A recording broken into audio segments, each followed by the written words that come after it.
अब use a virtual table based on the results of SQL statement. कोई भी तुम अगर सेलेक्ट स्टेटमेंट जैसे लगा रहे हो, उसका जो रिजल्ट आ रहा है उसको तुम एक व्यू बना सकते हो। लेट्स से फॉर एग्जांपल मैं इसकी बात कर रही हूँ, जैसे ये मेरा टेबल है E1 to 3, ये सारा डेटा वहाँ पे पड़ा हुआ है। अब यहाँ पे ना 3 डिपार्टमेंट है, CSE, कैप एंड मैकेनिकल। अब मुझे डेटा चाहिए, लेट्स से कोई there is a person and she is asking me the data of CSE department and I don't want to share the data of cap and mechanical. मुझे cap and mechanical का data नहीं share करना, मुझे सिर्फ CSE का share करना है। तो ऑब्वियसली लॉजिकल यही होगा कि मैं अगर तुम्हें पूरे टेबल का नाम देती हूँ कि this is my table E1 to 3 and you can access the data from there, तो इससे क्या होगा, उसको बाकी डिपार्टमेंट का डेटा भी पता चल जाएगा। और मुझे ये नहीं करना, तो ना आई हैव द सोल्यूशन। पहले तो मैं सबसे पहले डेटा निकालूंगी CSE का, where department equals to CSE। अब मैंने एक क्वेरी लगाई, उससे मेरे पास सिर्फ CSE का डेटा आ गया। हमारे पास सिर्फ CSE का डेटा आ गया। अब जो भी ये डेटा आया है एक टेबल की फॉर्म है, इसको मैं एक नाम दे दूंगी और उसको मैं व्यू बोलूंगी। फाइन। तो व्यू बनेगा कैसे, पहले तो मैं करूंगी create view, view name as, ये वाला सिंपल स्टेटमेंट है, कोई भी सिलेक्ट स्टेटमेंट है ना, उसका तुम व्यू बना सकते हो। जैसे मैं कहती हूँ मुझे सिर्फ CSE का चाहिए, जब मुझे सिर्फ I want the data of the person who salary greater than 30,000, मुझे सिर्फ उसका डेटा चाहिए जिसकी ID 15 से ज़्यादा है। कुछ भी I can use any, I can put any condition in the select statement. Fine. पहले तो अपनी क्वेश्चन डिफाइन करो कि हमें डेटा कौन सा चाहिए, वो डिफाइन हो गया, सिलेक्ट स्टेटमेंट लगाई। अब उसके बाद सिंपल करना है क्रिएट व्यू, व्यू नेम, जैसे सिंपल करते हैं क्रिएट टेबल, टेबल नेम, उस वैसे तुम करोगे क्रिएट व्यू, व्यू नेम। उसके बाद एज, ये कीवर्ड है, मतलब जो इसके बाद में क्वेरी लिख रही हूँ उसको तुमने इस व्यू के as a this view save कर देना है। तो if I click on execute, it says that name is already used by existing object. जैसे तुम्हारे टेबल के नाम यूनिक होते हैं, वैसे तुम्हारे व्यू के नाम भी यूनिक होंगे। तो I just drop that, drop view, जो पहले वाला था ना उसको डिलीट कर देते हैं। एग्जीक्यूट, पहले वाला डिलीट हो गया और जो हमने अभी बनाया था वो बन गया। अब व्यू में बना क्या है वो तो चेक कर ले। Select star from, click on execute. अब देखो मैंने क्या किया, select star from view name, जैसे हम करते हैं select star from table name, और मेरे पास क्या आ गया, एक टेबल की फॉर्म में सिर्फ वही आ गया जिसकी मैंने सिलेक्ट स्टेटमेंट लगाई थी। तो दिस इज योर व्यू।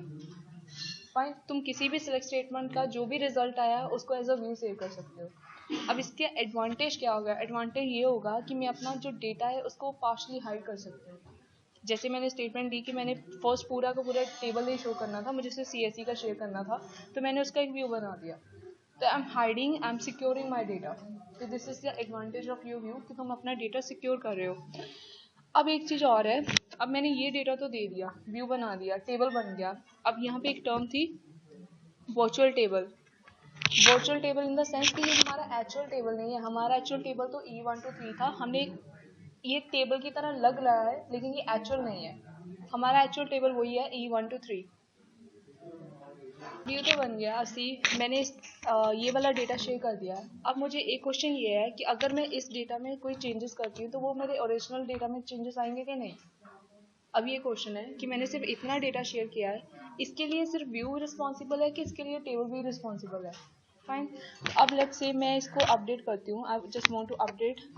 मुझे लेट्स से मुझे अमन है उसकी ID चेंज करनी है, तो apply the update command, update, क्योंकि मेरे लिए तो यही टेबल है, व्यू 1 to 3 ही मेरे लिए टेबल है, मुझे तो पता ही नहीं है कि E1 to 3 टेबल भी कुछ है। तो write that update view 1 to 3, उसके बाद set ID equals to, let's say मुझे इसकी ID 11 करनी है, where name equals to Aman and click on execute. अब यहाँ पे अमन की ID तो 11 हो गई।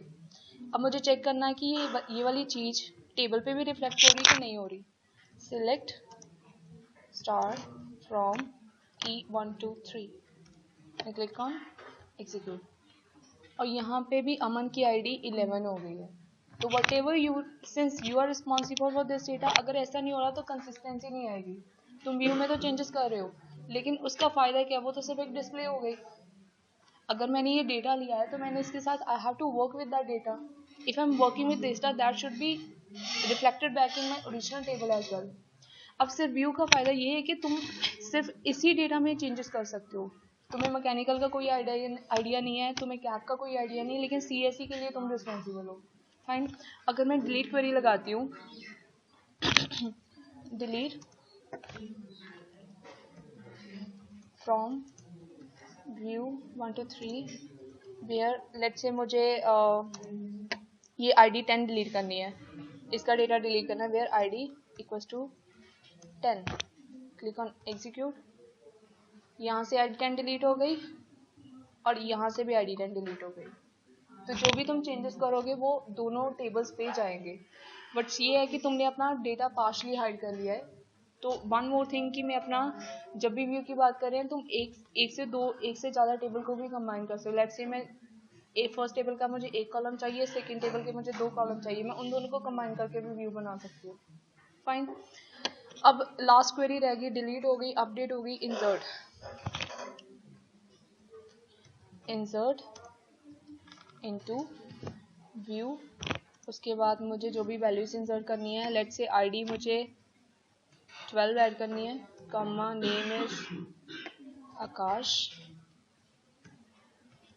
Next is department is CSE and salary is 68,000 and अब मैंने सिंपल इंसर्ट क्वेरी लगा दी, click on execute. 1 row created. अगर यहाँ पे देखें तो आकाश आ गया in original table E1 to 3 and in this table यहाँ पे भी आकाश आ गया in view. So this is your view. So if I to let's see check the statement, अब दोबारा पढ़ना। अब use the virtual table based on the result set of SQL statement। एक virtual table था, ओरिजिनल तो था नहीं। कोई भी तुम SQL statement लगा रहे हो, तुमने कोई जैसे मैंने select लगाई, उसका जो result है उसको मैंने view के नाम से सेव कर दिया। A view contains rows and columns just like a real table। जैसे तुम्हारा real table वैसे दिखाई देता है। और advantage is to secure hide your data।